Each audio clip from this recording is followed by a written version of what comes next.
नमस्ते दोस्तों, आपका स्वागत है द सीए कॉर्नर की नई वीडियो जो कि है कैश ट्रांजैक्शन रूल्स के बारे में। दोस्तों, अगर हम यह समझते हैं कि कैश में काम करना बहुत सेफ़ है, कोई नहीं पूछेगा, किसी को पता नहीं चलेगा, तो यह वीडियो हमें ज़रूर देखनी चाहिए क्योंकि इसमें हम ऐसे कुछ रूल्स के बारे में डिस्कस करेंगे जो कि 1 अप्रैल से लागू होने वाले हैं और जिनको हमें जानना बहुत ज़रूरी है। जैसे नए pan rules, TDS on cash withdrawal, cash receipt की लिमिट्स और कुछ ऐसी पेनल्टीज़ जो कि हमारे पूरे कैश अमाउंट के इक्विवेलेंट भी हो सकती हैं। तो चलिए ये हम आगे इस वीडियो को शुरू करते हैं। पहले यह समझते हैं कि ये रूल्स आए क्यों हैं। देखिए दोस्तों, गवर्नमेंट का एक बहुत ही सिंपल गोल है, वो ये है कि हर बड़े कैश ट्रांजैक्शन का एक डॉक्यूमेंटेड ट्रेल बनाना, यानी हमारा पैसा कहाँ से आया, कहाँ गया, यह सब इनकम टैक्स डिपार्टमेंट के पास में रिकॉर्डेड होना चाहिए। और इस साल से यह ट्रैकिंग और भी टाइट हो जाने वाली है, यानी 1 अप्रैल 2026 से। 4 चीज़ें हैं जो हमें बहुत इम्पोर्टेंट तरीके से जान लेनी चाहिए। पहला यह है कि पैन रूल्स बदल गए हैं। दूसरा यह है कि अगर हम ज़्यादा कैश विड्रॉ करते हैं तो बैंक टीडीएस काटेगा। तीसरा यह है कि bank automatically income tax department को हमारे ट्रांजैक्शंस के बारे में रिपोर्ट कर देगा बिना हमें बताए। और चौथा ये कि वॉयलेशंस अगर हम करते हैं तो हमारी पेनल्टी इतनी बड़ी है कि जो कि इक्वलेंट टू अमाउंट इन्वॉल्व के बराबर हो सकती है, यानी जितने की ट्रांजैक्शन करेंगे उतने की ही पेनल्टी, 100% पेनल्टी भी हो सकती है। तो चलिए अब एक एक करके इन सबको डिटेल में समझते हैं। पहला और सबसे इम्पोर्टेंट चेंज है पैन रूल्स के बारे में। पहले क्या था, अगर हम एक दिन में 50,000 से ज़्यादा कैश डिपॉजिट करते थे अपने अकाउंट में तो हमें पैन नंबर देना पड़ता था। यह लिमिट सिर्फ एक दिन के लिए थी। अब 1 अप्रैल 2026 से क्या चेंज होने वाला है, हमारे पूरे फाइनेंशियल ईयर में कैश डिपॉजिट या विड्रॉल्स 10 लाख से ज़्यादा हो गए सारे बैंक अकाउंट्स को मिलाकर तो पैन मैंडेटरी है। और एक और रूल, अगर एक बार में 20 लाख से ज़्यादा की ट्रांजैक्शन की तो भी पैन मैंडेटरी है। यानी अब सबसे इम्पोर्टेंट बात समझने वाली यह है कि यह लिमिट पहले क्या था कि एक अकाउंट्स को लेके एक अकाउंट पे एप्लीकेबल होती थी। अब यह लिमिट पर बैंक अकाउंट नहीं है, यह आपके सारे अकाउंट्स को मिलाकर देखा जाएगा। मतलब अगर आपके पास 3 बैंक अकाउंट्स हैं और आपने हर अकाउंट में मान लीजिए 3.5 लाख का कैश डिपॉजिट किया है और टोटल हो गया 10 लाख से ऊपर, तो ये यहाँ पर आपको पैन मैंडेटरी हो जाएगा।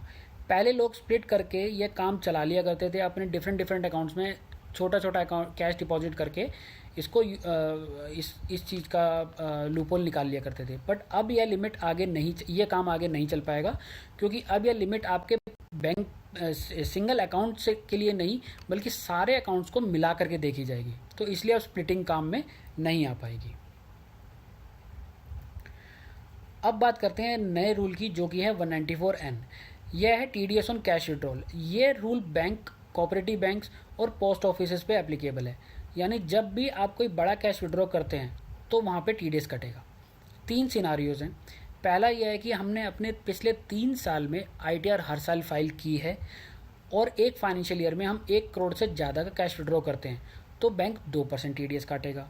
दूसरा सिनारियो है, अगर 3 साल में से किसी भी साल में आईटीआर फाइल नहीं की, यानी पिछले 3 साल में से हमने एक बार भी आईटीआर फाइल नहीं की और कैश विड्रॉ 20 लाख भी अगर कर लिया तो भी 2% टीडीएस कट जाएगा।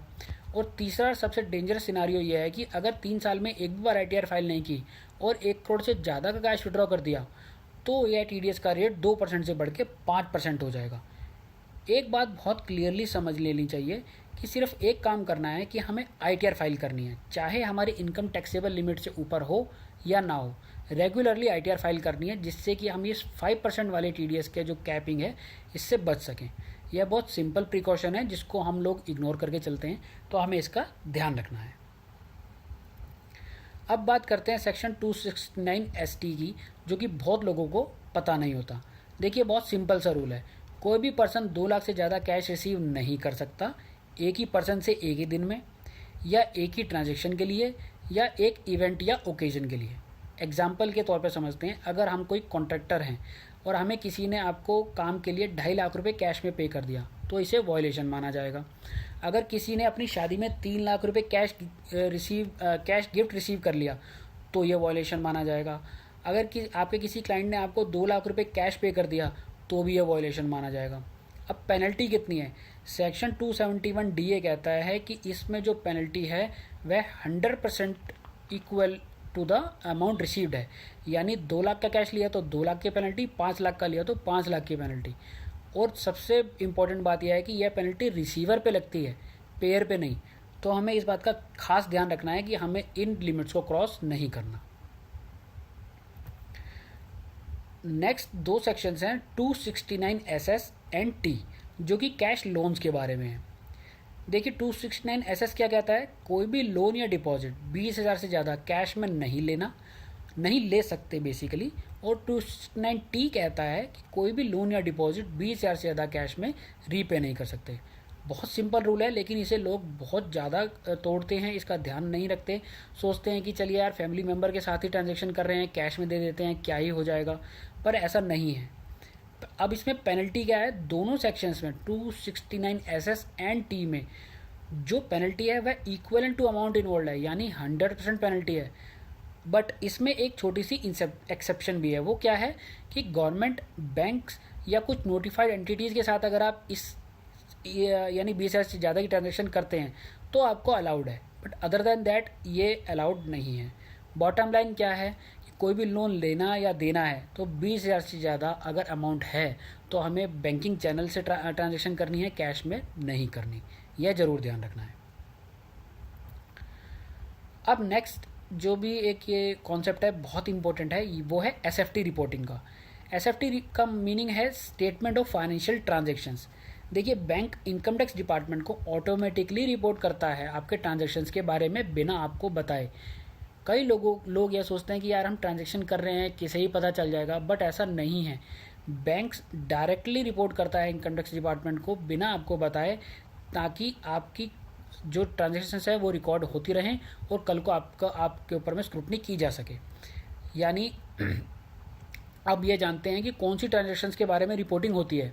देखिए सेविंग बैंक अकाउंट में अगर आपने एक फाइनेंशियल ईयर में 10 लाख से ज़्यादा कैश डिपॉजिट किया तो रिपोर्ट हो जाएगा, 10 लाख से ज़्यादा विड्रॉ किया तो रिपोर्ट हो जाएगा, 2 लाख से ज़्यादा एक बार में कैश पेमेंट किया है किसी गुड्स या सर्विसेज के लिए तो रिपोर्टिंग हो जाएगी।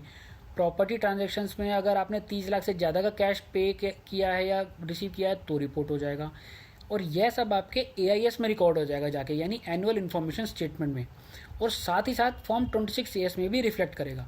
यानी हम जब भी अपनी ITR फाइल करेंगे तो अब यह बहुत ज़रूरी बन गया है कि हमें अपनी AIS ज़रूर चेक करनी है, क्योंकि अगर कोई ट्रांजैक्शन AIS में रिकॉर्डेड है और हम उसे अपने ITR में कैप्चर नहीं कर रहे तो ये मान के चलिए कि हमें स्क्रूटनी का नोटिस आना ही आना है। तो हमें इसे अवॉइड करने के लिए क्या करना चाहिए, अपने AIS को प्रॉपर्ली ट्रैक करना चाहिए और सारी चीज़ों को रिकनसाइल करके ही ITR फाइल करनी चाहिए, ताकि हम इस चीज़ को अवॉइड कर सकें। अब एक बार इन सारे रूल्स को एक साथ देख लेते हैं एक सिंपल टेबल की फॉर्म में। देखिए section 194 and TDS on cash withdrawal ₹1 crore से ज़्यादा पे 2%, ITR फाइल नहीं की तो 20 लाख पे ही एप्लीकेबल हो जाएगा। सेक्शन 269 ST जो कि कैश रिसीट पर है, 2 लाख पर person per day per transaction नहीं करना, 100% पेनल्टी है।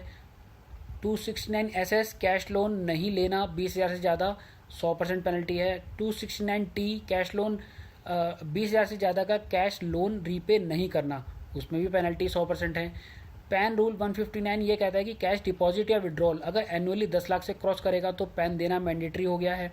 SFT रिपोर्टिंग होगी, यानी बैंक ऑटोमेटिकली हमारी ट्रांजैक्शंस के बारे में इनकम टैक्स डिपार्टमेंट को रिपोर्ट कर देगा और हमें पता भी नहीं चलेगा। मैं आप लोगों से यह रिक्वेस्ट करूंगा कि इस टेबल का आप स्क्रीनशॉट ले लें, ताकि इसे आप अपने पास हैंडी तरीके से रख सकें और इसका जब भी आप चाहें तो रेफरेंस ले करके अपनी ट्रांजैक्शंस को चेक कर सकते हैं कि हम कहीं इसका कोई वॉयलेशन तो नहीं कर रहे। अब मैं आपको बहुत प्रैक्टिकली यह बताता हूँ कि हमें क्या करना चाहिए और क्या नहीं करना चाहिए। देखिए हमें करना क्या क्या है। पहला, हर साल ITR फाइल करनी है, चाहे हमारी इनकम टैक्सेबल लिमिट से क्रॉस करे या नहीं करे, हमें अपनी ITR फाइल करनी ही करनी है। दूसरा, 20,000 से ज़्यादा का कोई भी पेमेंट बैंक ट्रांसफ़र से ही करना है, कैश में नहीं करना। तीसरा, अपने सारे बैंक अकाउंट्स को एनुअली कैश मूवमेंट उनकी ट्रैकिंग ज़रूर करनी है और हमें यह चेक करते रहना है कि कहीं हम कोई वॉयलेशन तो नहीं कर रहे।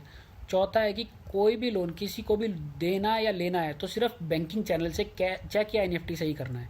पांचवा, अपना AIS या 26AS हर साल चेक करना है ITR फाइलिंग के टाइम पे। और लास्टली, सारी ट्रांजैक्शंस का डॉक्यूमेंट्री एविडेंस जरूर रखना है कि मान लीजिए अगर कल को आपको ITR फाइल करने के बाद कोई स्क्रूटनी का नोटिस आ जाता है तो हम उसे प्रॉपरली एक्सप्लेन कर सकें।